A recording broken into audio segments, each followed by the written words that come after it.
I am so excited to be here with Susie Moore and talk about her latest book.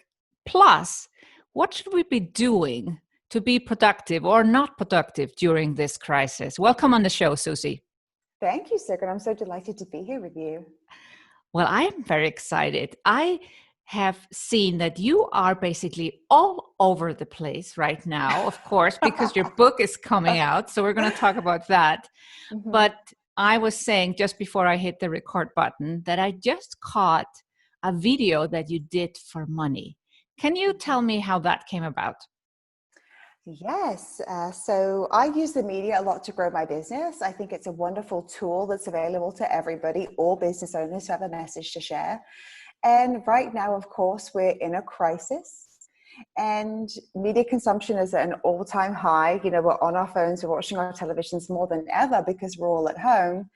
And I feel as if it's the contribution that I can make right now is around productivity at this time, if that's something that feels right for you. It doesn't have to.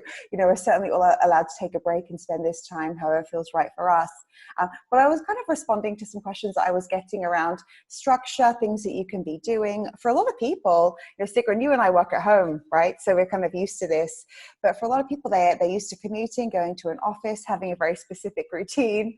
And then, you know, kind of being at home, it can be a bit of a shock. So yeah, I did share some tips. Yeah.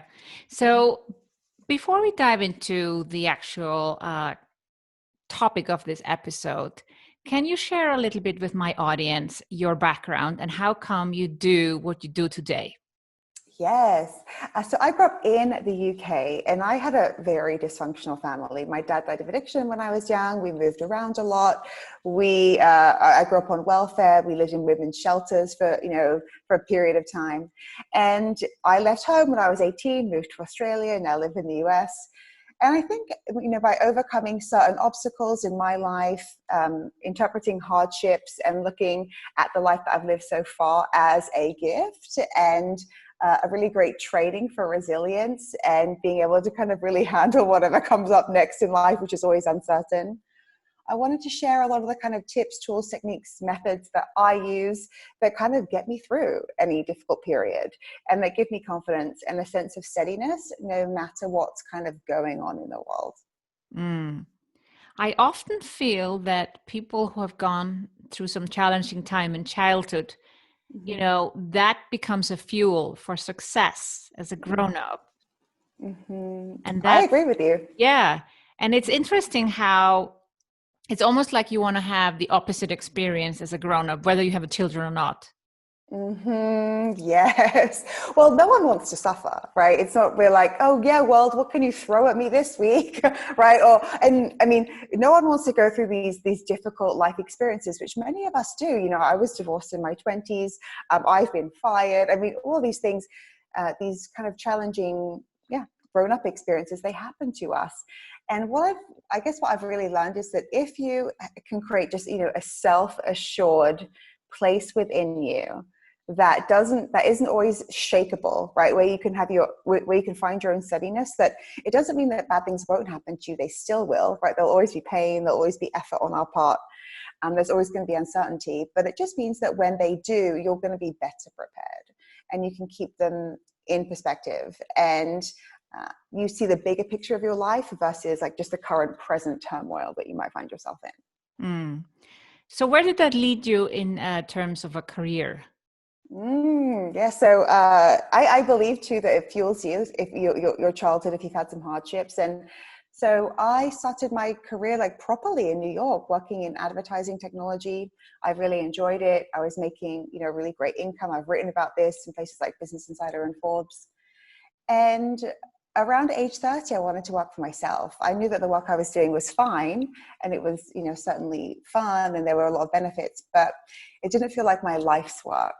And so I started side hustling as a coach. I started contributing to, you know, places like Marie Claire, Mind Body Green, eventually Oprah Magazine, just sharing life advice and tips, thinking that if I put my content out there, then the right people will find me.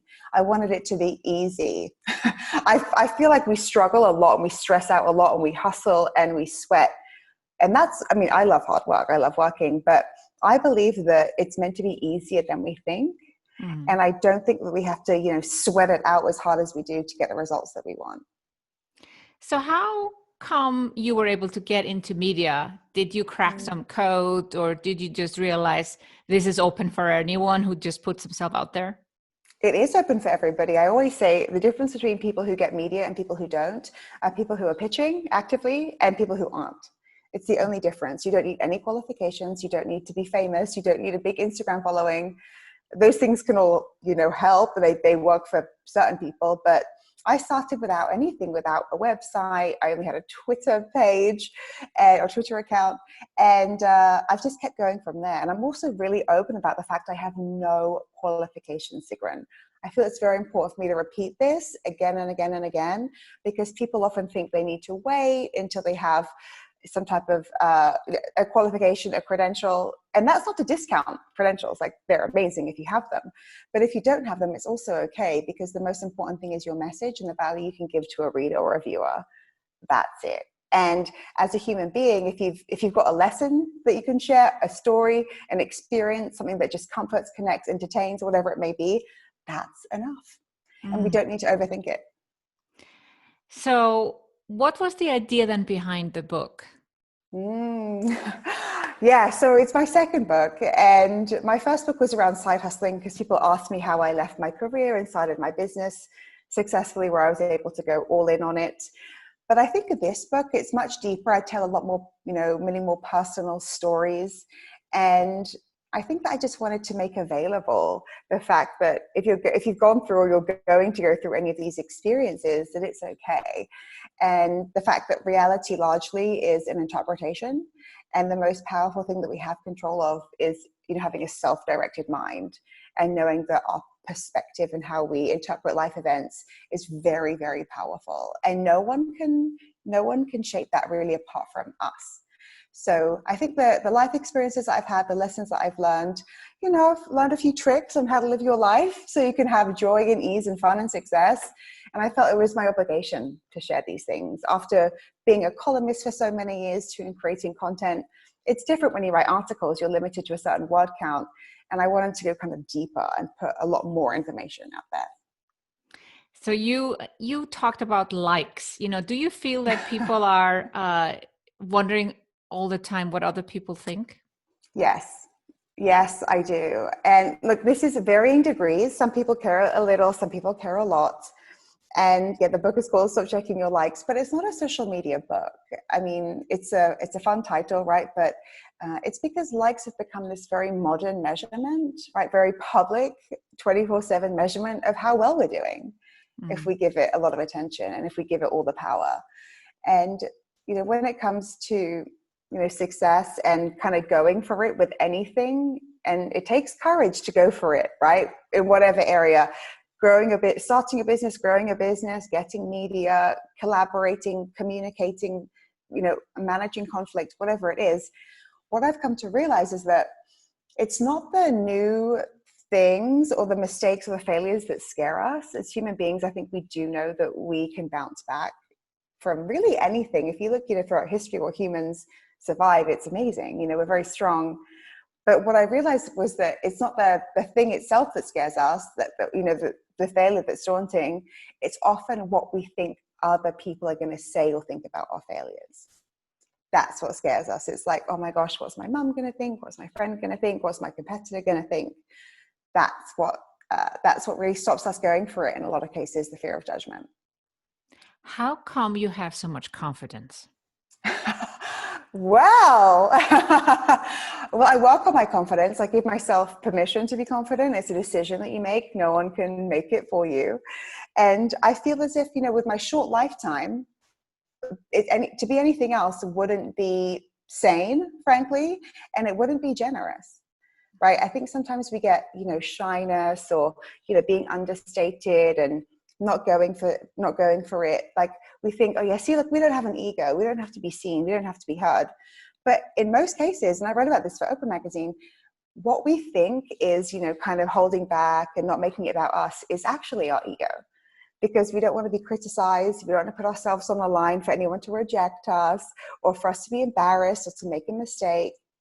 And so it's really living a small life. And when you're confident, not only are you a good role model for others, right? Because we learn through examples, through seeing other confident women. Mm-hmm. But it's also, it's generous, because I feel like, confidence brings success. Success is generous. And it's the only way, I think, the only way I certainly want to live my life, because like, what's the alternative? Yeah. What's the alternative? You wouldn't put yourself forward to media all the time without some confidence. Right. Exactly. And I also feel that putting your stories and advice out there is generous.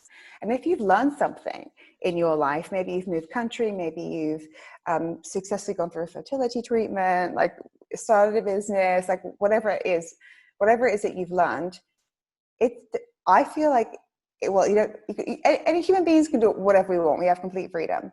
But if you feel like there's any tug to want to share that, then it's your obligation to, because we need people who've done the things that we want to do. We need to see people who have lived through what it is we're living through. And it's funny, I say this a lot when it comes to the media. There is always a place for traditional experts, right? So largely, doctors, legal advisors, financial advisors, but the human story is very, very important, right? So for example, if there's a woman who has gone through a miscarriage, right, you need a doctor for that, who will kind of tell you the next steps, what to expect with your body, timing to be aware of if you want to try getting pregnant again, for example.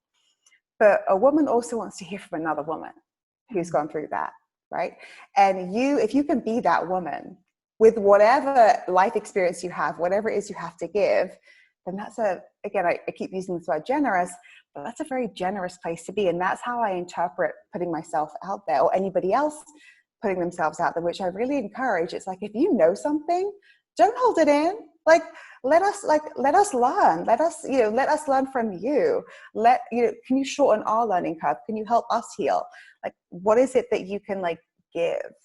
And I feel like it's a very giving place to be. So coming to productivity, or let's say no productivity in times of a crisis, you have several tips of how we could use this time that suddenly it feels like the world has stopped and paused. For some, we are more busy than ever. Others are finding themselves with children, and yes, they're super busy too. But overall, it feels like there is a certain reset happening. Yes. And it's funny, right? Because even a month ago, something like this would have seemed unthinkable. What we're experiencing right now, like, can't go outside, everything's shut. Like, I live in Miami. It's a very busy place. It's a very strange time. It's quite a fascinating time to even be an observer right now.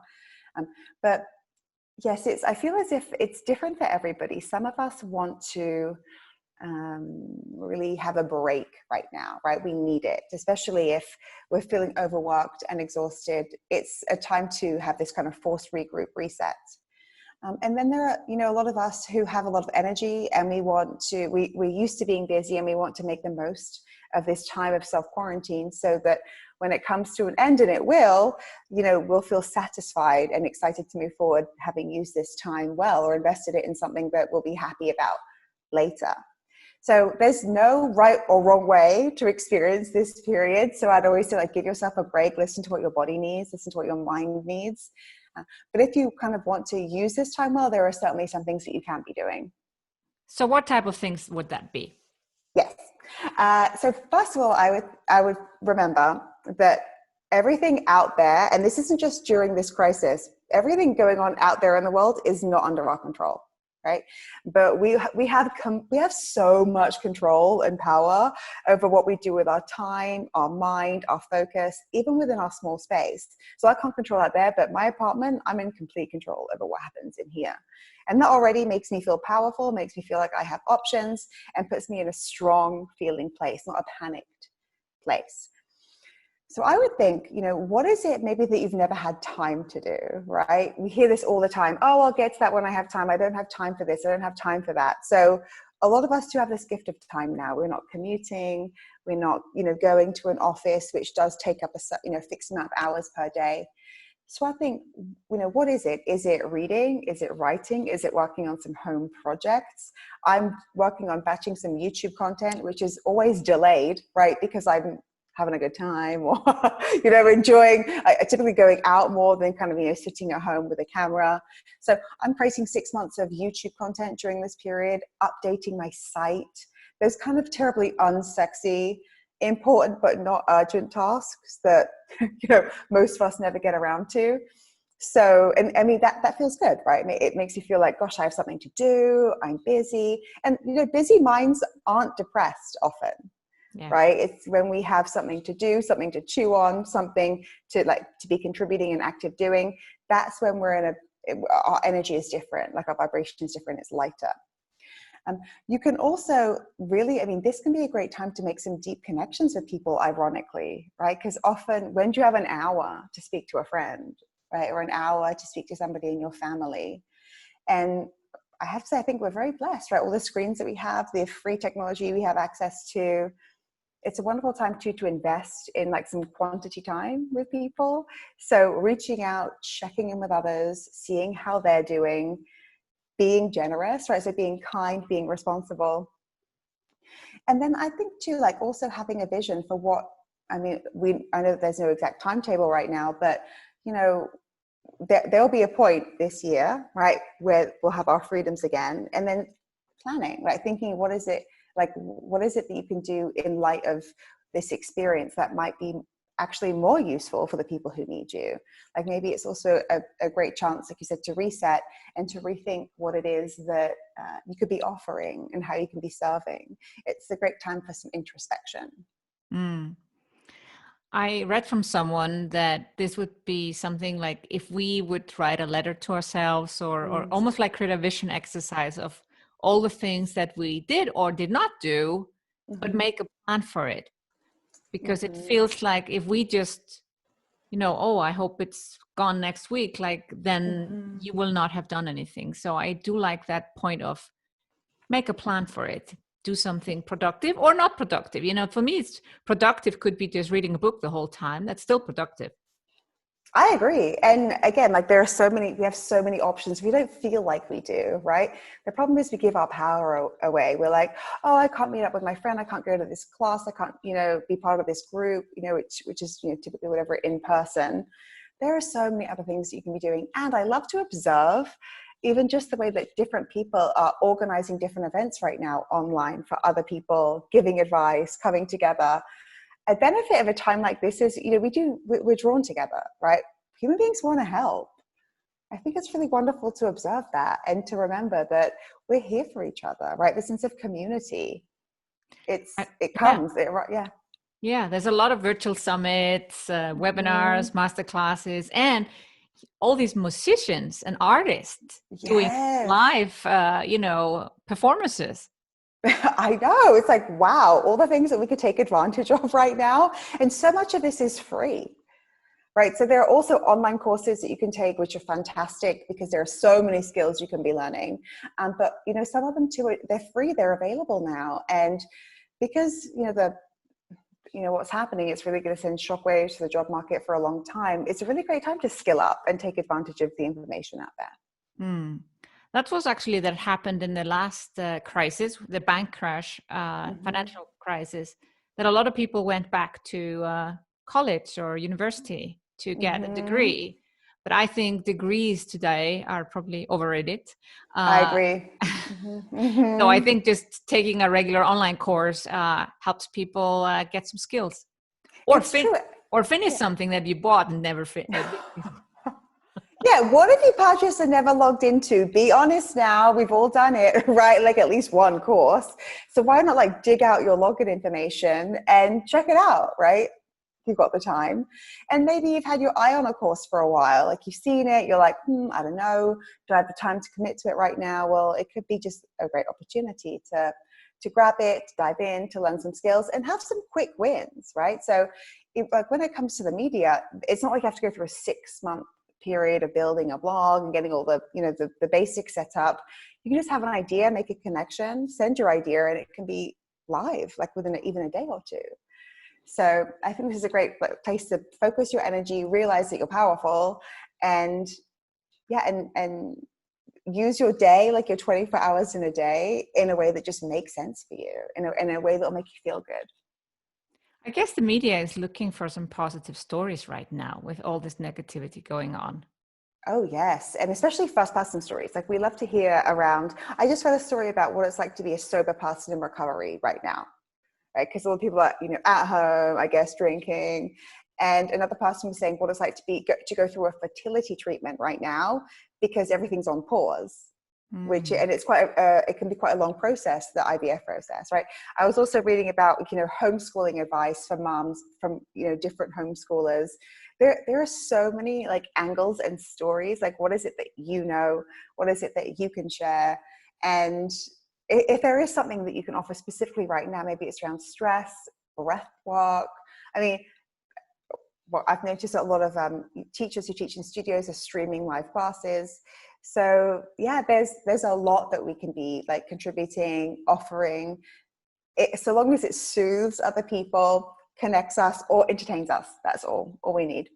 But you talk about also writing down to ensure that you actually kind of get the most out of the day.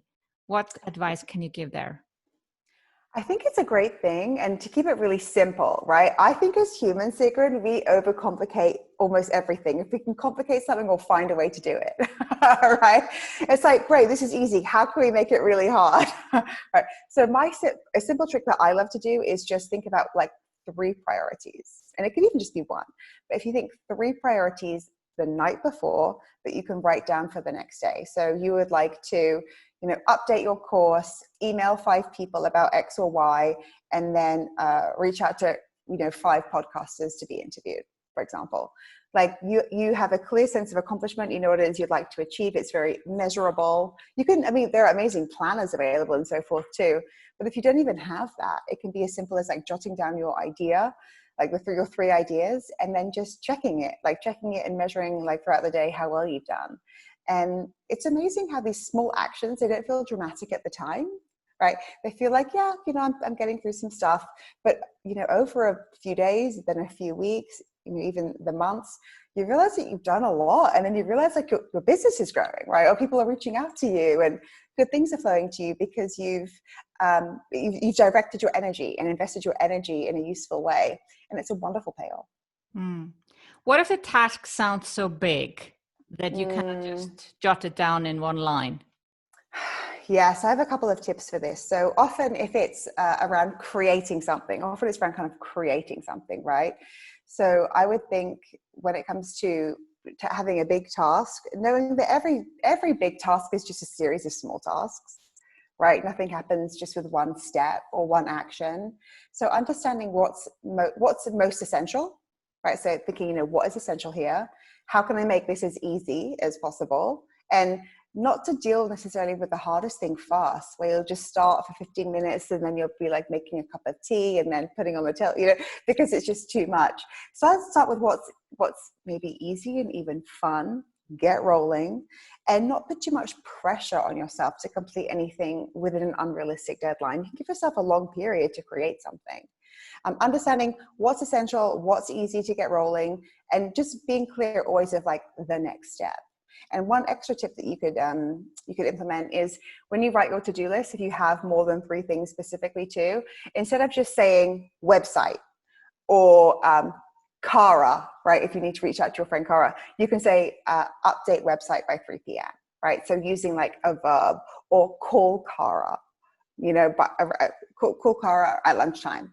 So giving some like small specificities, and even just instead of just saying like website Clara, you know what it means, but our brains kind of just respond, right? Instead of seeing the word call or update, we interpret it in images, like actually making a call, actually updating. So to not be like too stingy with even some basic descriptions for your tasks. What about this thing that we constantly overestimate what we can get done in let's say a day or a week, but then we still underestimate what we can do in a month or a year? Yes, I think the issue is like the overestimation, the underestimation. The issue is, our expectations, right? We're only ever really unsatisfied when our expectations aren't matching reality, right? When we're hard on ourselves when that's true. And what if your expectations were just for an awesome completion of a task within a reasonable time frame, where you keep some flexibility, right? Saying, this is my intention. If something takes longer, it's okay. If something takes less time, also okay. But the most important thing is like the task itself, like the project itself, and not being, gosh, we love to be hard on ourselves, don't we? Who needs enemies? Like, who needs a critic? We do a great job of that. We take a great job of taking care of that in our own minds. So I think, if you could just be a little easier on yourself, everybody, if we could be a little bit easier on ourselves, knowing we have goals, knowing we have a general timeline. And if it's not perfect, that's okay. Rarely it is. But just kind of knowing, so long as there's forward motion, and if you need a break, take it. As long as there's forward motion, even if it's slow, that's good enough. Right? That's going to be good enough in most cases.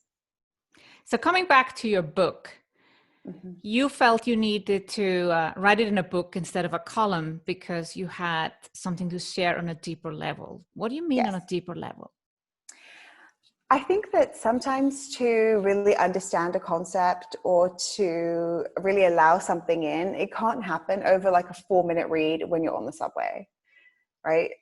Books kind of allow you to really kind of get into the mindset of the writer, to hear stories in succession that make sense, that build on each other, which are really there to kind of unlock something within you, right? And that takes a little bit longer. It takes, more words, more stories, and frankly, more courage and vulnerability from the writer too, because we learn through others' experiences. Even if the experiences don't match, we understand pain, we understand embarrassment, we understand rejection, right? We understand suffering. So sharing your stories, taking the time to do it, giving kind of, specific advice that could be relevant, right? Not being prescriptive, but just sharing what has been useful, or some different ways to interpret events that seem like they're too much to handle.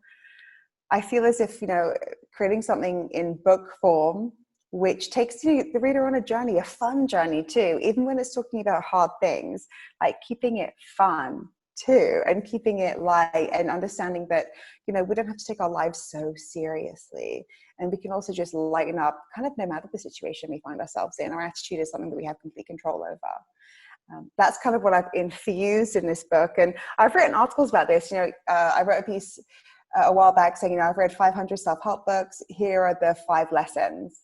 So I'm saving you reading 500 books. But I've distilled some of the lessons that I've learned from some of the great authors that I've read, and applied my own stories, my own life, and also my own take. I've kind of distilled the best stories, lessons, truths, and also kind of modernized them, because so many of the texts that I've read too, or books I've read, they're very old.